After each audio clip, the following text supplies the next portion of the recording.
indices in 60 seconds. The word index comes from the word, indices is a plural and come from the word index. And index means power or exponent. Now, you know that if I say this is 5 and this is 4, that is called base.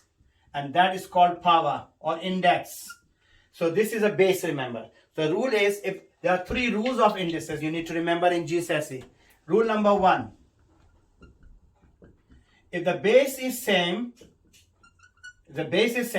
and multiply sign, simply add the power.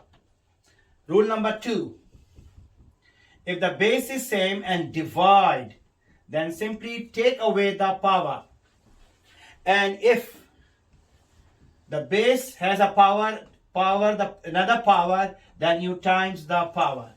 So multiply sign, add the power, divide sign, take away the power, and power of a power is times the power. Thank you.